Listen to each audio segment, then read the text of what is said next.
దశరథ మహారాజు మరణించిన విషాద కథ. రామాయణంలో దశరథ మహారాజు మరణించిన కథ ఎంతో విషాదభరితంగా ఉంటుంది. రాముడు అరణ్యవాసానికి వెళ్లిన తర్వాత దశరథ మహారాజు తీవ్ర దుఃఖంలో మునిగిపోయాడు. రాముడు, సీత మరియు లక్ష్మణుడు అయోధ్యను విడిచిపెట్టారు. దశరథ మహారాజు తన కుమారుడిని వదిలి ఉండలేకపోయాడు. కైకేయి వరాల కారణంగా రాముడిని అరణ్యానికి పంపాలని కోరింది. అది మహారాజుకు ఎంతో బాధ కలిగించింది. కాని రాముడు తన తండ్రి వాక్కును గౌరవిస్తూ అరణ్యవాసాన్ని అంగీకరించాడు. ఈ నిర్ణయం దశరథ మహారాజును తీవ్రంగా బాధించింది. రాముడు, సీత మరియు లక్ష్మణుడు అరణ్యానికి వెళ్లిన తర్వాత దశరథ మహారాజు మరింత దిగ్భ్రాంతిలోకి వెళ్లిపోయాడు. రాముడు లేకుండా జీవించడం ఆయనకు కష్టంగా మారింది. ఆయన రోజులు రాముడి బాల్యం, ఆయనపై ఉన్న ప్రేమ, ఆయన సత్ప్రవర్తనలు గుర్తుచేసుకుంటూ గడపసాగాడు. దశరథ మహారాజు గతాన్ని గుర్తుచేసుకున్న రాత్రి.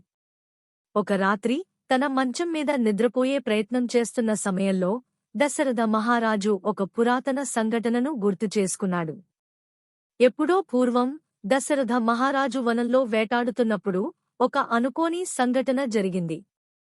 శ్రవణ కుమారుడు అనే యువకుడి నీళ్లు నింపుతున్న శబ్దాన్ని జంతువు శబ్దంగా అనుకుని ఆయనకు తుపాకీతో బాణం పేల్చారు.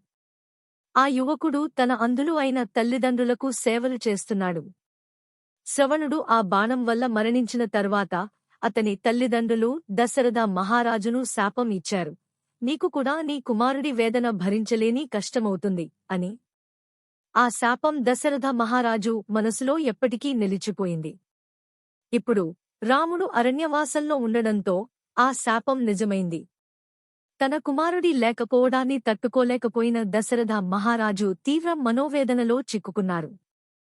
ఈ బాధను భరించలేకపోయి దశరథ మహారాజు మరింత దిగ్భ్రాంతిలో మునిగిపోయాడు. రాముడి పేరును చివరి క్షణంలో పిలుస్తూ మహారాజు ఈ లోకాన్ని విడిచిపోయాడు. దశరథ మహారాజు దుఃఖంతో మరణించిన ఈ సంఘటన రామాయణంలో ఒక కీలక ఘట్టంగా నిలిచింది. దశరథ మహారాజు మృతి తర్వాత భరతుడు రాముడి పాదుకలను సింహాసనంపై ఉంచి రాజ్యాన్ని పరిపాలించడం ప్రారంభించాడు.